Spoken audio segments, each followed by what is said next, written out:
Matahari bersinar, ku gendong tas merahku di pundak. Selamat pagi semua, ku nantikan dirimu di depan kelasmu, menantikan kami. Guruku tersayang, guru tercinta, tanpamu apa jadinya aku? Bismillahirrahmanirrahim. Assalamualaikum warahmatullahi wabarakatuh. Kepada Bapak Kepala Sekolah yang saya hormati, Bapak Ibu Guru yang saya hormati, terima kasih atas kehadiran dan kesempatannya. Pada siang ini saya akan menyampaikan tentang menyebarkan pemahaman dan pengalaman budaya positif yang saya dapatkan selama mengikuti pendidikan guru penggerak angkatan 9. Slide berikutnya. Sebelumnya, selamat datang para guru hebat SD Negeri 6 Metro Timur. Mari belajar bersama, berkolaborasi, saling mendukung demi mewujudkan disiplin positif di lingkungan sekolah kita tercinta ini.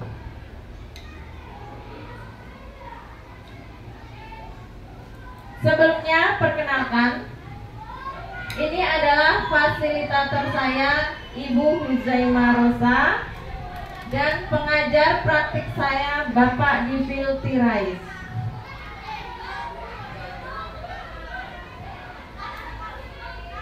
Yang pertama akan saya sampaikan adalah tentang konsep utama modul budaya positif.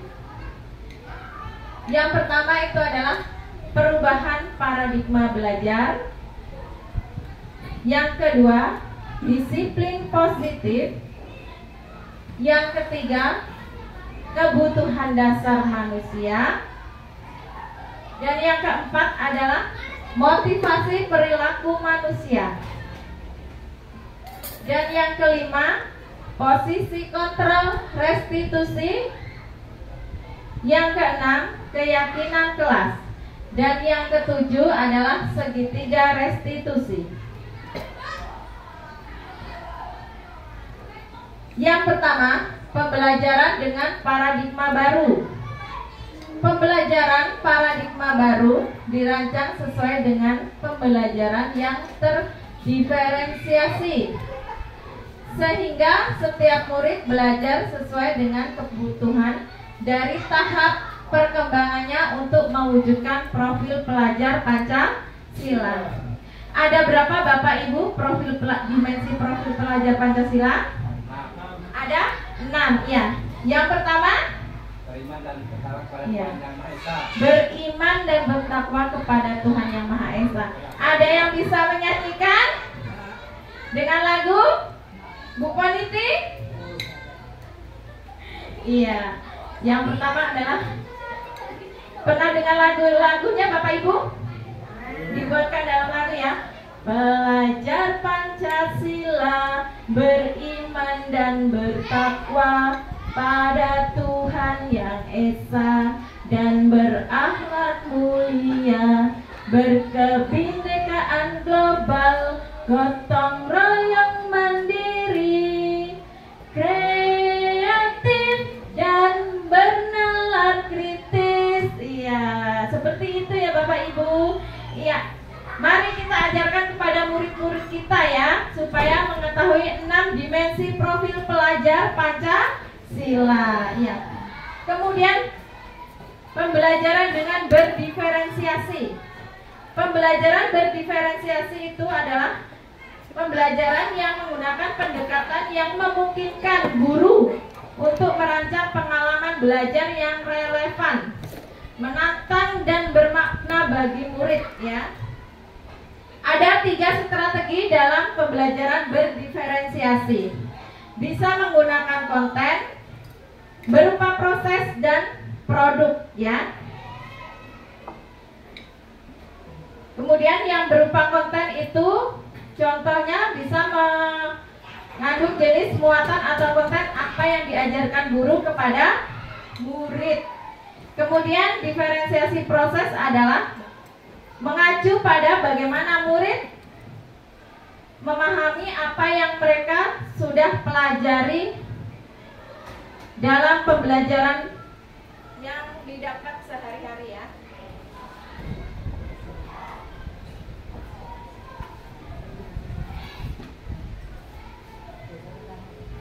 Kemudian diferensiasi produk. Diferensiasi produk adalah berupa hasil pekerjaan murid setelah pembelajaran ya.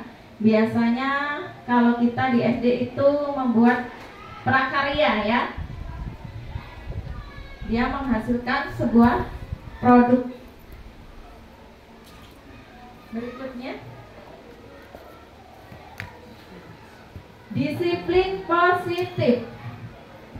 Dalam budaya positif, kata makna disiplin adalah dimaknai sesuatu yang dilakukan kepada orang lain untuk mendapatkan kepatuhan, dan seringkali kata disiplin berbanding lurus dengan kata tidak nyaman ya.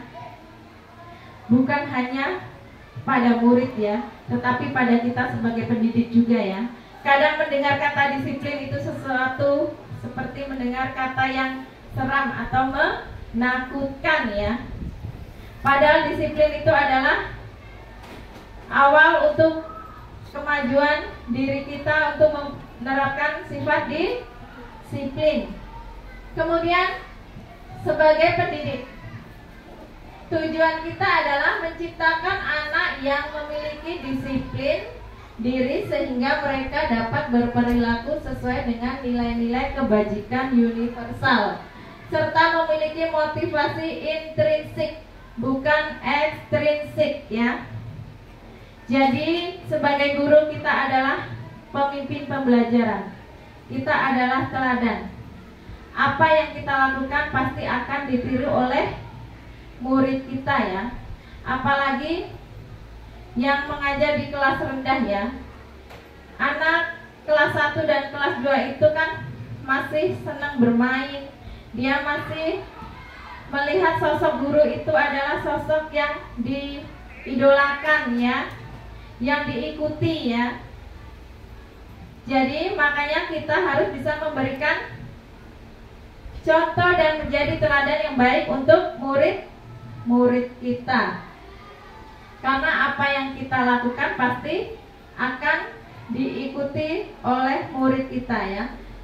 Motivasi intrinsik. Motivasi intrinsik itu adalah motivasi yang tumbuh dari dalam individu ya. Misalnya murid itu melakukan sesuatu itu adalah atas dasar aktivitas dia sendiri ya, bukan dari pengaruh atau dorongan siapapun. Tapi memang itu atas kemauan dia sendiri ya, bukan karena iming-iming atau hadiah atau dia melakukan untuk rasa takut, tidak ya. Kemudian motivasi ekstrinsik ini adalah berasal dari luar.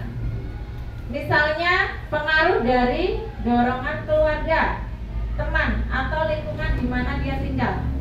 Makanya kalau anak-anak itu tinggal di lingkungan yang kurang baik, maka akan berpengaruh kepada perilakunya ya. Bisa mempengaruhi perilakunya, maka akan mengikuti perbuatan yang tidak baik ya.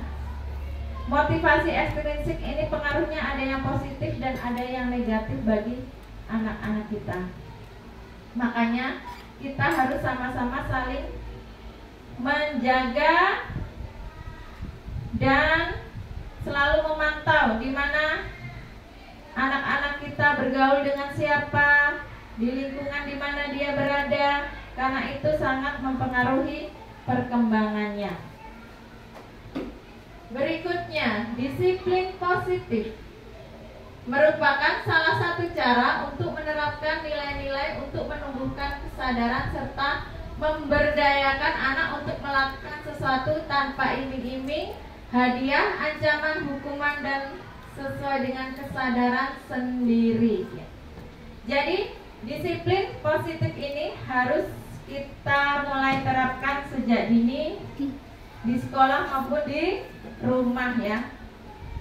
Disiplin positif ini adalah timbul dari kemauan diri kita sendiri, tanpa harus kita memberikan iming-iming atau hadiah kepada murid kita. Misalnya kalau kita ingin menciptakan disiplin positif di sekolah kepada murid, kita harus mengajaknya untuk bersama-sama bagaimana agar disiplin positif ini terwujud. Jangan kita iming-imingi dengan hadiah atau sesuatu apapun. Karena kalau terbiasa seperti itu, anak-anak melakukan disiplin positif itu bukan atas dasar kemauannya, tetapi karena mereka ingin mendapatkan penghargaan atau hadiah tersebut. Jadi itu tidak baik untuk yang berkelanjutan ya. Kemudian slide berikutnya. Ya. Kebutuhan dasar manusia. Yang pertama, bertahan hidup. Yang kedua, kasih sayang dan diterima. Yang ketiga, penguasaan. Yang keempat, kebebasan. Dan yang kelima, kesenangan. Ya, sebelum saya menjelaskan satu persatu, masih semangat Bapak Ibu? Tetap semangat. Tetap semangat. Semangat. Iya, saya punya ice breaking ya. Mari kita ice breaking sejenak supaya kita tidak terlalu tegang ya. Supaya tetap semangat, tidak ngantuk ya, karena suasana udah siang ya. Iya. Iya. Saya punya ice breaking. Buka tutup, buka tutup. Bertepuk tangan. Buka tutup, buka tutup. Tepuk tangan lagi. Digulung-gulung, digulung-gulung. Lalu tersenyum. Hihi. Digulung-gulung, digulung-gulung. Tersenyum lagi. Ha ha. Masih semangat ya? Iya. Semangat, semangat. Ya. Lagi. Ya. Kita kembali ke kebutuhan dasar manusia. Yang pertama, bertahan hidup ya. Bertahan hidup. Jadi itu merupakan kebutuhan dasar kita. Mungkin secara fisiologis itu seperti apa saja kebutuhan dasar manusia yang untuk bertahan hidup? Contohnya? Makan. Iya, Bapak. Makan. Iya. Sandang. Iya. Apa? Iya. Iya. Terima kasih Bapak Kepala Sekolah kita ya. Iya. Jadi kebutuhan dasar manusia yang pertama bertahan hidup adalah seperti makan, minum, rumah, tempat tinggal ya. Iya, pakaian. Dan belajar itu juga merupakan kebutuhan kita ya. Karena dengan belajar dapat membuat manusia berpikir dan bertindak sesuai dengan norma dan aturan yang ada. Kemudian kasih sayang dan diterima. Kasih sayang dan diterima. Ini mungkin secara psikologis ada ya. Mungkin sayang antara teman, keluarga, murid, dan lingkungan sekitar ya. Karena dengan kasih sayang maka akan terjalin hubungan yang baik dan harmonis. Kemudian penguasaan. Penguasaan ini mungkin kepada lebih misalnya kepada kemampuan seseorang ya. Misalnya seseorang itu memiliki kemampuan atau pengaruh di komunitasnya atau di kelompoknya. Dia ingin diakui ya, itu namanya penguasaan ya. Dia ingin mendapatkan sebuah pengakuan ya. Kemudian kebebasan. Kebebasan ini adalah cara kita bertindak ya. Mungkin setiap manusia dan murid kita pun ingin mempunyai rasa kebebasan ya. Kebebasan dalam belajar, agar murid tidak merasa tertekan. Dan sebagai guru, kita juga tidak boleh terlalu menuntut anak untuk menjadi seperti apa yang kita mau ya. Tapi kebebasan di sini harus sesuai dengan aturan dan tata tertib yang sudah ada misalnya di sekolah dan di rumah dan di lingkungan. Kesenangan. Kesenangan adalah salah satu sifat manusia ya. Mungkin punya rasa gembira, bahagia, selalu tersenyum, ceria sepanjang hari. Itulah kesenangan ya. Kesenangan yang ada dalam diri manusia. Kemudian slide berikutnya.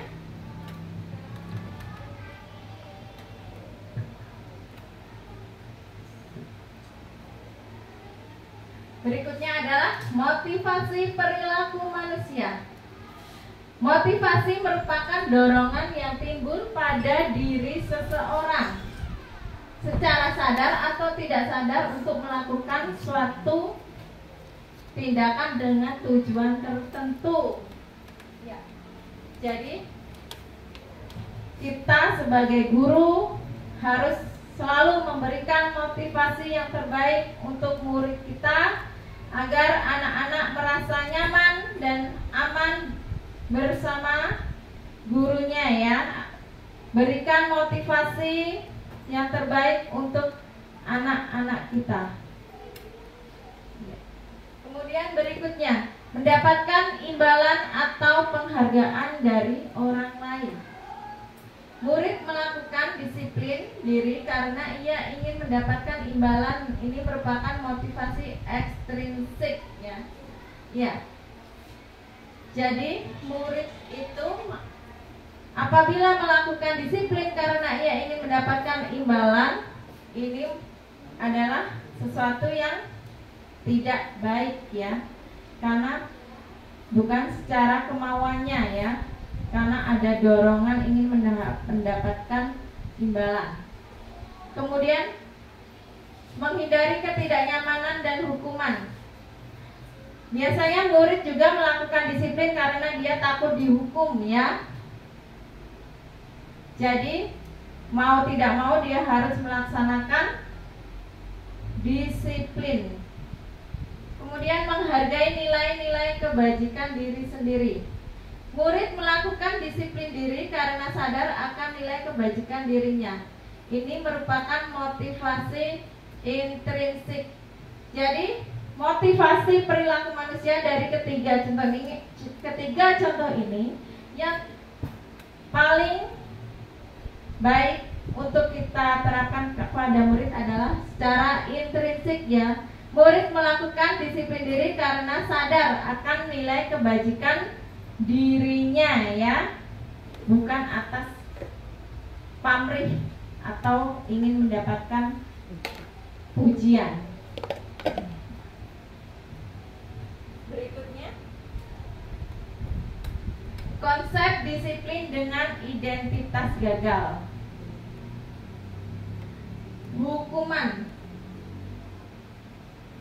Hukuman itu menyakitkan ya.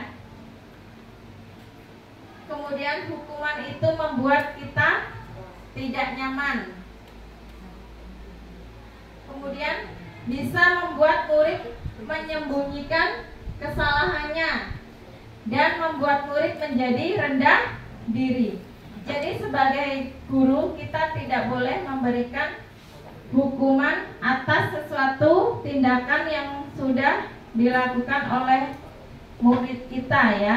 Karena itu bisa membuatnya sakit hati, merasa rendah diri ya. Dia selalu menyembunyikan kesalahannya karena tidak mau cerita, dia menjadi takut untuk bercerita. Kemudian dia tidak merasa nyaman dengan gurunya, dengan teman-temannya ya. Kemudian yang Penghargaan ini juga tidak efektif, merusak hubungan iri, mematikan kreativitas, menghukum dengan sistem ranking, merampas hak menghargai dirinya. Ya, penghargaan juga itu menurut saya kurang tepat ya, karena itu bisa membuat iri ya, membuat iri murid kita. Kalau kita sering mengasih penghargaan kepada murid yang selalu ranking, yang selalu menurut kita dia itu selalu disiplin, dia itu anaknya pendiam, maka yang lain pun akan iri karena merasa tidak diperhatikan, tidak merasa dihargai ya. Maka itu akan menimbulkan atau mematikan kreativitasnya ya. Tidak ada murid yang bodoh ya. Semua murid itu adalah pintar, mereka punya potensi dan kelebihannya masing-masing.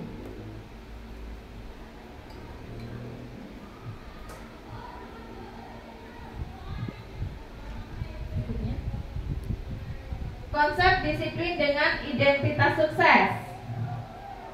Konsekuensinya, penguatan jangka pendek, perlu monitoring yang berkelanjutan.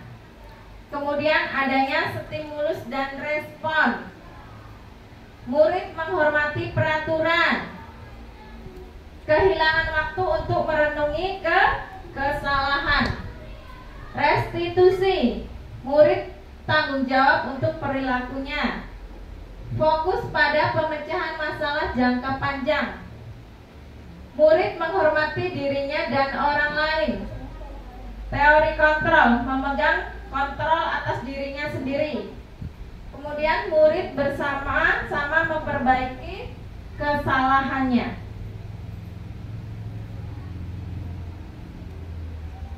Berikutnya,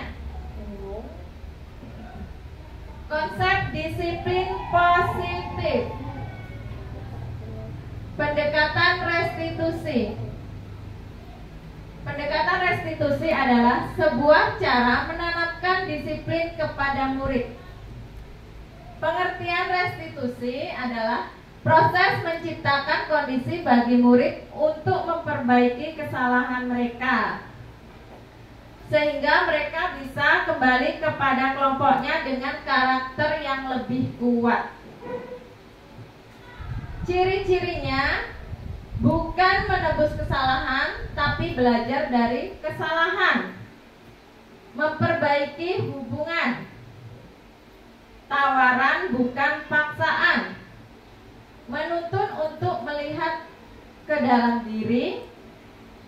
Mencari kebutuhan dasar yang melandasi tindakan. Fokus pada karakter bukan tindakan. Menguatkan dan fokus pada solusi. Jadi restitusi ini adalah pendekatan untuk menyelesaikan, di mana jika murid kita melakukan sesuatu perbuatan yang tidak baik di sekolah ya, sebagai guru kita harus bisa mencarikan solusi sebagai anak itu, bukan sebagai penghakim atau kita menghakimi ya dan memberikan hukuman. Justru kita harus memberikan motivasi dan membantu mencarikan solusi bagaimana anak tersebut agar dapat memperbaiki kesalahannya untuk yang akan datang. Berikutnya, perbedaan. Contoh kasus siswa sering tidak mengerjakan PR. Restitusinya ya, guru menanyakan keyakinan kelas dirinya dan membantu siswa menyelesaikan masalahnya. Guru terbuka dan siswa menghormati dirinya dan orang lain. Konsekuensinya, siswa disuruh mengerjakan PR 3 kali lipat di lapangan. Guru tegas dan meminta siswa menghormati peraturan. Hukumannya, guru menghukum siswa tersebut dengan sikap hormat pada bendera. Guru marah dan siswa menjadi takut. Siswa membersihkan kamar mandi. Kira-kira ini baik tidak untuk dilakukan pada murid? Kira-kira baik nggak seperti ini? Kurang baik. Kurang baik, iya. Jadi kita tidak boleh memberikan hukuman kepada murid. Justru kita harus memberikan motivasi dan solusi yang terbaik agar murid tidak merasa rendah diri dan menjadi takut kepada gurunya ya. Karena guru harus memberikan rasa nyaman dan aman untuk muridnya ya. Berikutnya, what will you do? Pada saat upacara tidak mengenakan atribut secara lengkap. Kira-kira Bapak Ibu guru, jika pada saat upacara kita melihat murid-murid kita ada sebagian yang tidak menggunakan atribut atau seragam tidak lengkap, apa yang sebaiknya kita lakukan? Ya? Ya, Bapak? Misalnya tidak pakai atribut, setidaknya ditegur supaya untuk hari selanjutnya atau minggu selanjutnya mengenakan atribut lengkap.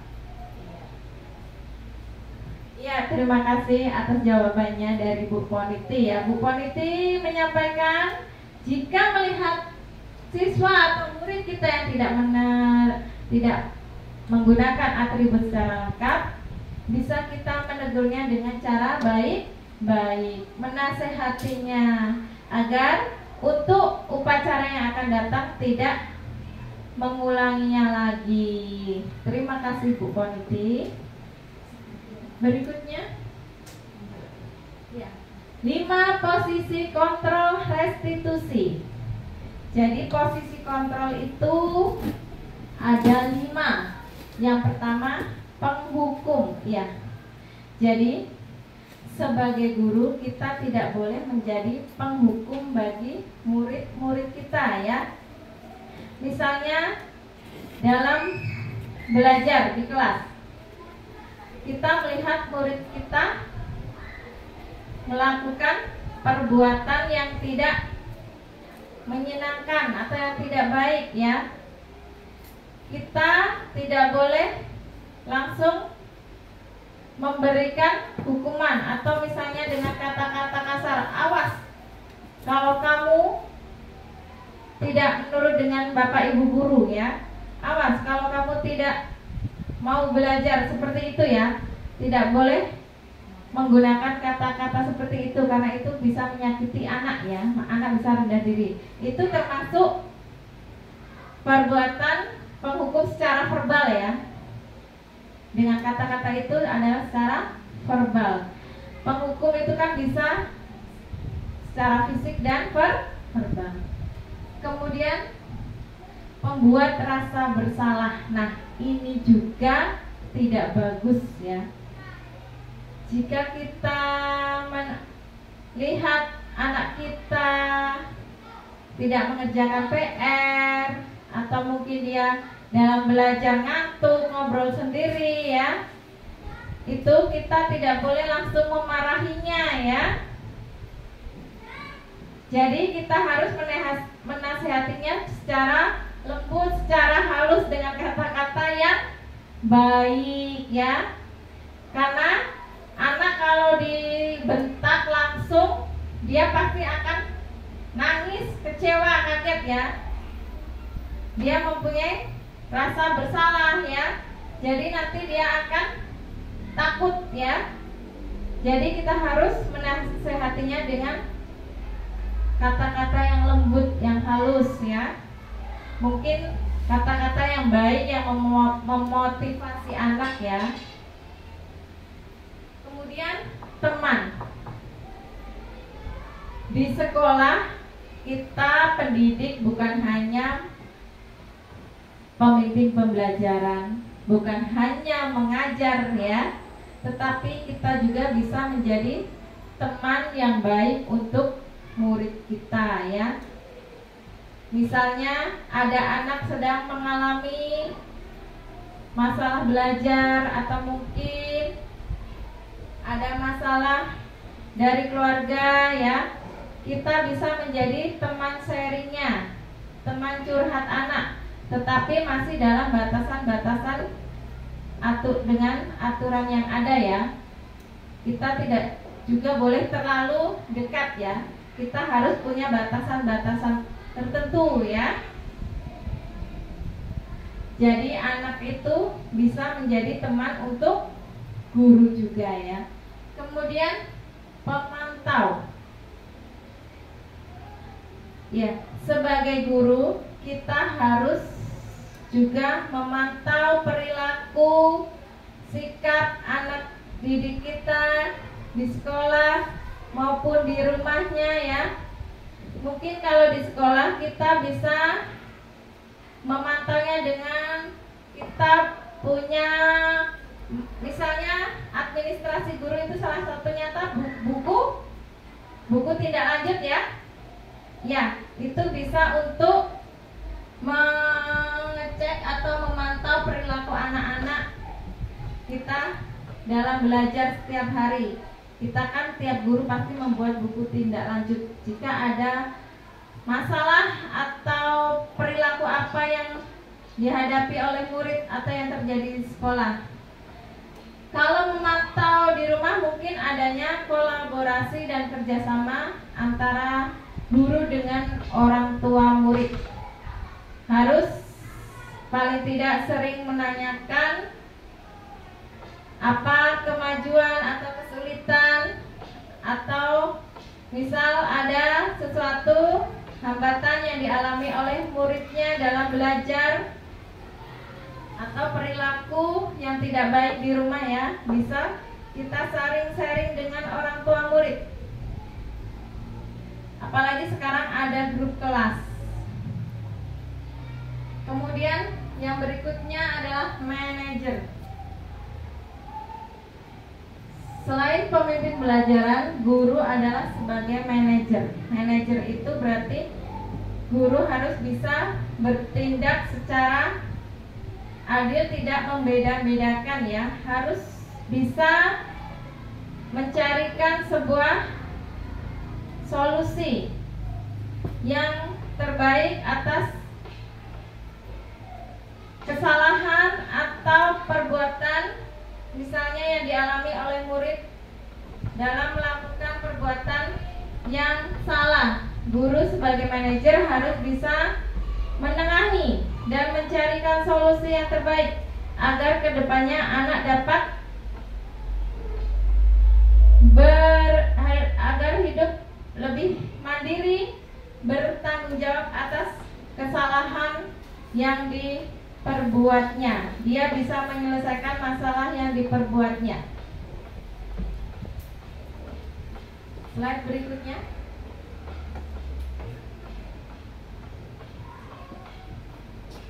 Contoh penerapan posisi 5 kontrol. Contohnya, murid tidak memakai atribut saat upacara ya. Penghukum, patuhi aturan sekolah. Sekarang baris di sebelah sana secara terpisah. Pembuat rasa bersalah, Bu guru harus bilang berapa kali kamu benar-benar membuat ibu kecewa. Kemudian guru sebagai teman, ayolah taati peraturan. Kali ini ibu maafkan, lain kali patuhi aturan ya. Kemudian guru sebagai pemantau, kamu sudah melanggar, jadi apa aturan dan konsekuensinya. Kemudian guru sebagai manajer, apakah kamu tahu kesalahanmu? Kira-kira kamu akan memperbaikinya. Jadi dari 5 posisi kontrol ini, yang bagus kita terapkan adalah posisi kontrol sebagai manajer ya. Karena kita harus bisa memberikan dan memotivasi anak dalam memecahkan suatu masalah, bukan malah memberikan hukuman atau membuat anak merasa bersalah, bahkan takut ya. Jadi dalam posisi kontrol manajer ini, guru sebagai teman juga, guru sebagai pemantau juga ada di dalam posisi manajer.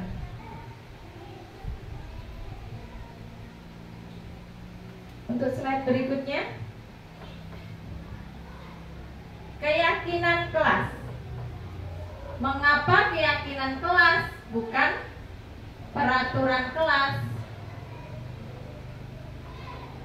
Ada yang tahu Bapak Ibu mengapa keyakinan kelas bukan peraturan kelas? Ya, karena peraturan mungkin itu adalah suatu aturan ya. Kalau keyakinan itu adalah kepercayaan atau kesepakatan antara guru dengan murid yang sudah disepakati dan harus dijalankan secara bersama-sama.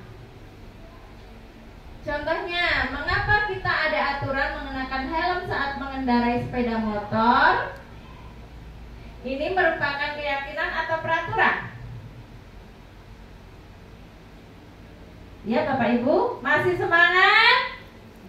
Masih semangat? Iya, tetap fokus ya. Iya. Ya, kita kembali lagi. Mengapa kita ada aturan mengenakan helm saat mengendarai sepeda motor? Itu merupakan keyakinan atau peraturan? Peraturan. Peraturan. Iya. Apa manfaatnya buat kita? Keamanan. Untuk keselamatan diri kita ya.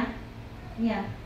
Kemudian mengapa saat COVID kita wajib mengenakan masker dan mencuci tangan saat beraktivitas? Merupakan keyakinan atau peraturan Mas Ibu, Pak Ibu? Peraturan. Apa manfaatnya buat kita Pak Ibu? Iya, bagus. Untuk menjaga kesehatan. Slide berikutnya. Kegiatan membuat keyakinan kelas. Ini adalah perbedaan membuat peraturan dan keyakinan kelas. Kalau peraturan kelas itu adalah misalnya peraturan selalu kembalikan buku ke tempatnya. Berarti keyakinan kelasnya itu adalah tanggung jawab.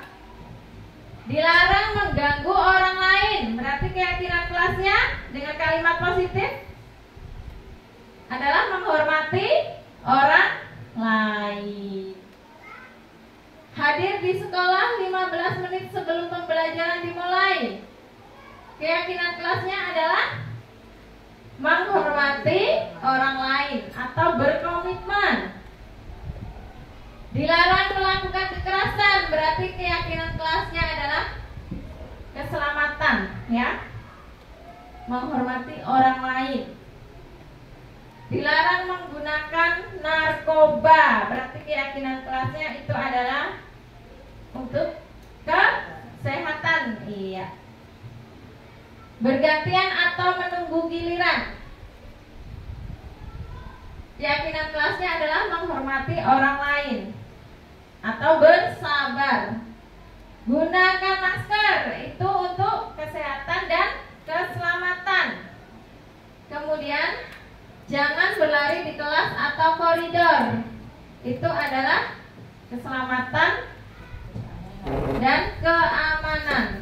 Ya, jadi dalam membuat keyakinan kelas itu adalah yang pertama kita harus berdiskusi tentang peraturan, kemudian baru merumuskan menjadi sebuah keyakinan dan hasilnya bisa kita pajang di dinding kelas kita.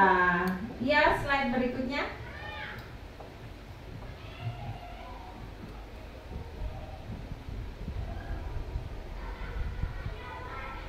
Slide berikutnya.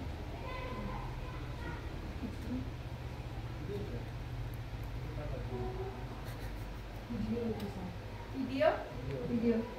Nah, ini adalah contoh keyakinan kelas yang sudah saya buat dengan murid kita.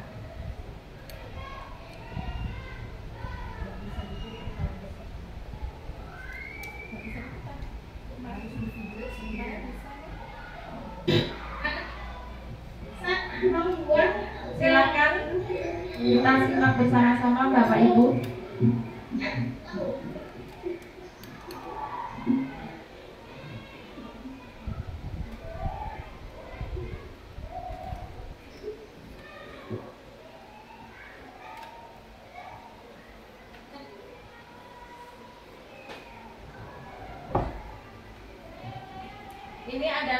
keyakinan kelas yang saya buat bersama murid saya kelas 2 ya. Agak lumayan luar biasa ya dengan anak-anak, tapi cukup seru, cukup membuat kita senang ya, karena kita bisa berinteraksi dengan baik dengan murid kita, membuat keyakinan kelas bersama-sama ya. Mungkin bisa kita lihat hasilnya yang sudah saya buat. Foto berupa foto. Slide berikutnya.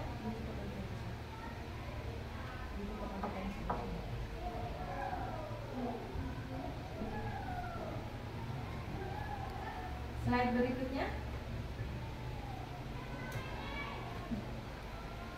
Ya, jadi membuat keyakinan kelas itu harus benar-benar kesepakatan kita dengan murid ya. Kita harus bisa memandu murid, menggunakan kalimat-kalimat yang mudah dipahami murid ya, supaya murid mudah mengerti ya. Apa yang kita ucapkan itu mudah dipahami oleh murid. Nah, ini adalah hasil keyakinan kelas yang sudah saya buat dengan murid kelas 2. Anak-anak cukup berantusias, bahkan berebutan untuk foto. Ya, slide berikutnya. Ya. Segitiga restitusi. Jadi segitiga restitusi itu ada 3 langkah ya. Yang pertama adalah menstabilkan identitas. Menstabilkan identitas ini adalah kita semua akan melakukan hal terbaik yang bisa kita lakukan ya. Jadi kita bisa memberikan pertanyaan yang terbaik untuk menggali suatu masalah yang dihadapi oleh anak. Kemudian yang kedua adalah validasi tindakan yang salah. Semua perilaku memiliki alasan ya. Murid kita melakukan kesalahan, berbuat tidak baik, itu tentunya mempunyai atau ada alasan tertentu. Anak berbuat tidak baik itu tidak mungkin kalau tidak ada sesuatu yang mendasarinya ya. Mungkin misalnya dia diganggu temannya, dijahilin temannya ya, atau mungkin itu sudah menjadi perilaku dia yang terlalu aktif ya. Jadi bisa menimbulkan masalah ya, karena tidak semua karakter murid itu sama. Kemudian menanyakan keyakinan. Kita semua memiliki motivasi internal ya. Jadi dalam menyelesaikan masalah pada murid ini, pendekatan restitusi adalah cara yang terbaik untuk memberikan solusi yang terbaik untuk anak. Bagaimana Bapak atau Ibu guru bisa memberikan solusi yang terbaik untuk anak yang mengalami masalah di sekolahnya. Berikutnya. Ini adalah contoh penerapan segitiga restitusi. Kita simak baik-baik videonya Bapak Ibu.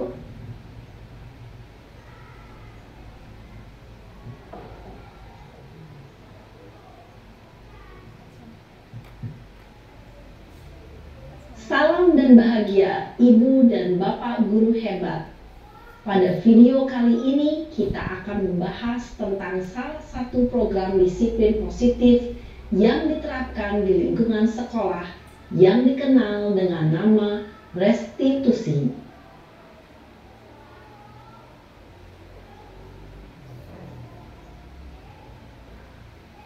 Restitusi dikembangkan oleh pakar pendidikan Diane Gosson, berlandaskan pada teori kontrol Dr. William Glasser. Segitiga restitusi adalah suatu proses dialog yang dijalankan oleh guru atau orang tua agar dapat menghasilkan murid yang mandiri dan bertanggung jawab. Pada saat guru di posisi manajer, aspek yang dikembangkan pada murid adalah motivasi intrinsik. sehingga penanaman nilai-nilai kebajikan dapat tumbuh dan berkembang menjadi suatu kebiasaan positif yang akhirnya membentuk karakter murid. Proses dialog ini terdiri dari 3 langkah yang digambarkan pada ketiga sisi pada segitiga restitusi. Sisi pertama adalah menstabilkan identitas. Sisi yang kedua adalah validasi tindakan yang salah. Dan sisi yang ketiga adalah menanyakan keyakinan. Ibu dan Bapak guru, berikut ini akan ditunjukkan bagaimana seorang guru berada dalam posisi manajer menggunakan penerapan segitiga restitusi. Ya, ini adalah contoh penerapan segitiga restitusi yang sudah saya lakukan kepada murid saya dalam mengatasi suatu permasalahan yang dilakukan oleh murid. Apa kabarnya hari ini, Dharma?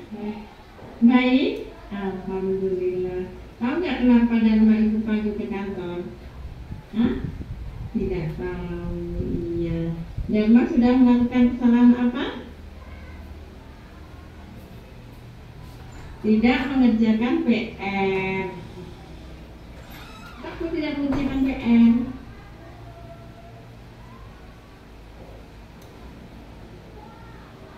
Malam ketiduran, bisa ketidur ya kan. PR ini kan sudah ibu beritahu dari siang, dari sekolah, ya kan, di grup kelas itu kan sudah ada, ya kan. Nah, tidak mengerjakan PR berarti perbuatan apa? Perbuatan yang tidak baik. Dan apa perbuatan yang tidak baik? Guru dulu juga pernah seperti Dharma, ya, pernah tidak mengerjakan PR, ya. Nah, di sini ibu hanya mau membantu Dharma untuk mencarikan solusi, ya, supaya besok tidak terulang lagi seperti ini, ya. Dharma, tahu nggak yang dilakukan Dharma itu tidak sesuai dengan keyakinan kelas yang sudah kita buat? Tahu? Ya. Keyakinan kelas apa yang sudah Dharma langgar? Kalau tidak mengerjakan PR yang diberikan dari bu guru. Keyakinan kelas apa kemarin? Disiplin. Iya, Dharma sudah melanggar keyakinan kelas kita disiplin karena tidak mengerjakan Dharma sudah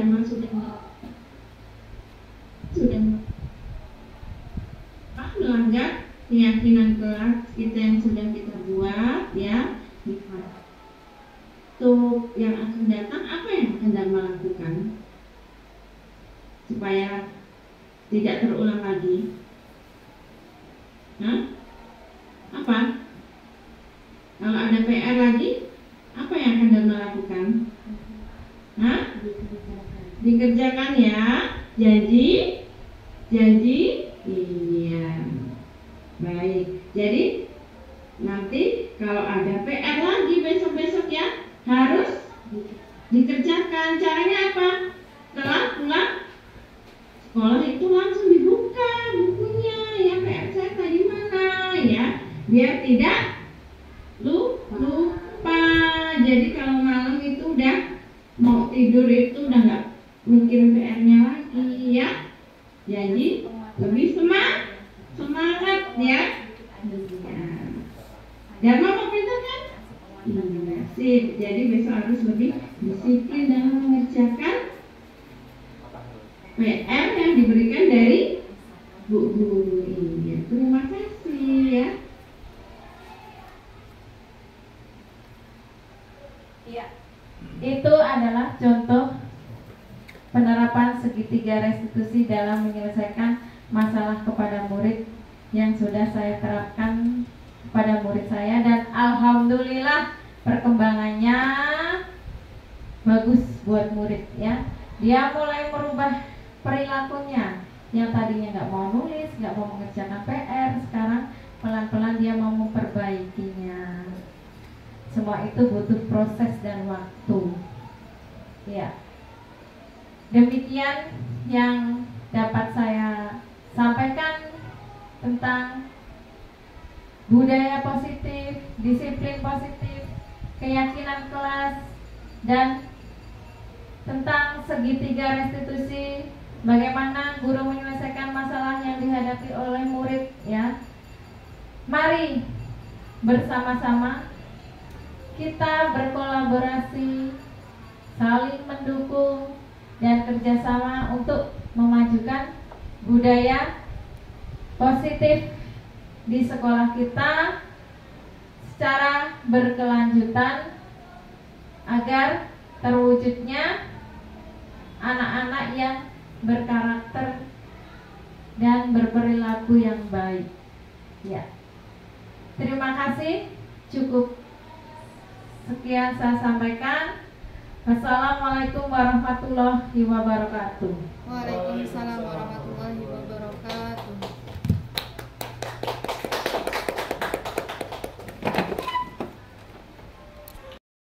Hari ini kita mau buat keyakinan kelas. Ada yang tahu apa itu keyakinan kelas? Untuk apa? Untuk apa? Keyakinan kelas? Hah?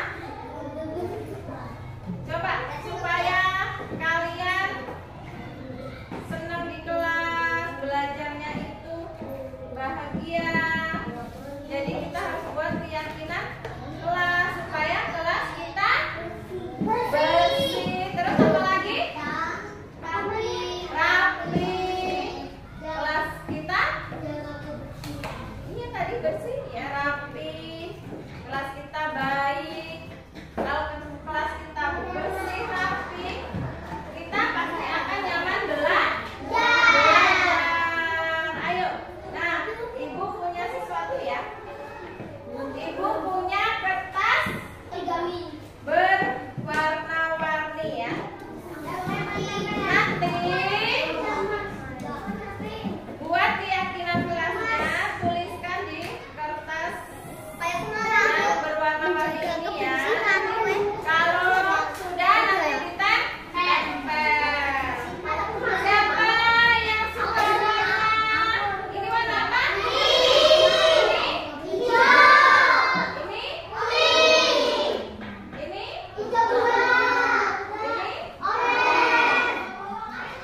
Baik. Siapa yang suka warna pink? Nulisnya jangan kebalik ya. Yang ada lemnya yang lengket ini untuk di belakang untuk ditempel ya. Jadi nulisnya yang di depan, tidak ada lemnya ya. Diraba ya. Siapa yang pink? Tulis buat keyakinan kelas. Kamu ingin kelas kamu bersih.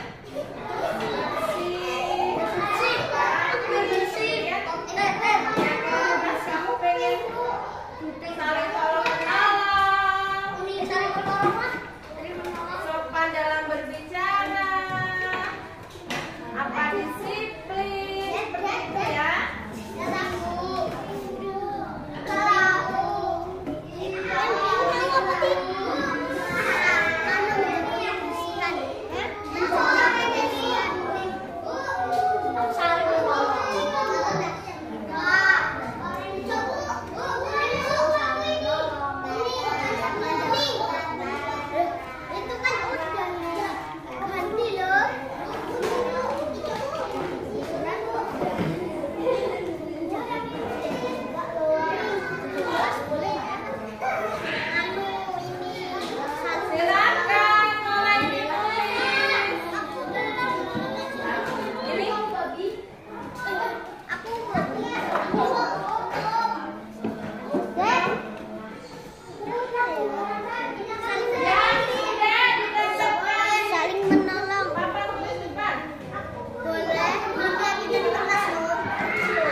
Apa kabarnya hari ini, Dharma?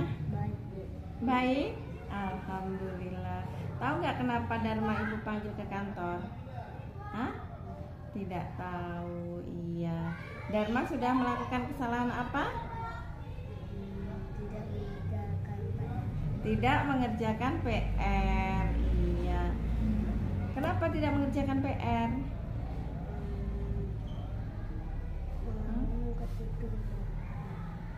Malam?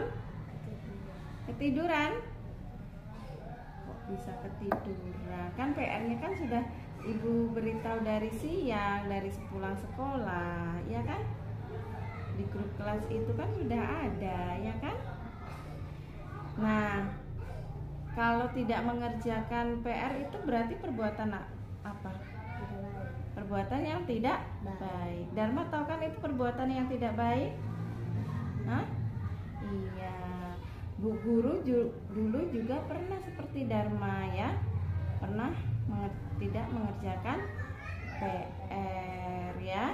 Nah di sini Ibu hanya mau membantu Dharma untuk mencarikan solusi ya, supaya besok tidak terulang lagi seperti ini ya.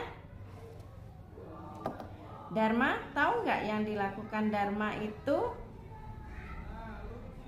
tidak sesuai dengan keyakinan kelas yang sudah kita buat? Tahu? Iya. Keyakinan kelas apa yang sudah Dharma langgar? Kalau tidak mengerjakan PR yang diberikan dari Bu Guru? Keyakinan kelas apa kemarin? Disiplin. Iya, Dharma sudah melanggar keyakinan kelas kita, disiplin karena tidak mengerjakan PR. Nah, Dharma tahu Dharma sudah melakukan kesalahan, sudah melakukan melanggar keyakinan kelas kita yang sudah kita buat ya. Nah, untuk yang akan datang apa yang akan Dharma lakukan supaya tidak terulang lagi? Hah? Apa? Kalau ada PR lagi, apa yang akan Dharma lakukan? Dikerjakan. Hah? Dikerjakan ya. Janji? Iya. Baik. Jadi nanti kalau ada PR lagi besok-besok ya, harus dikerjakan. Caranya apa? Setelah pulang sekolah itu langsung dibuka bukunya ya, PR saya tadi mana ya, biar tidak lupa. Jadi kalau malam itu udah mau tidur itu udah nggak mikirin PR-nya lagi ya. Janji lebih semangat ya. Iya. Dharma mau pinter kan? Iya sih. Jadi besok harus lebih disiplin dalam mengerjakan PR yang diberikan dari Bu Guru. Iya, terima kasih ya. Aku Dharma sekolah Aku janji akan mengerjakan PR dengan serius. Terima kasih.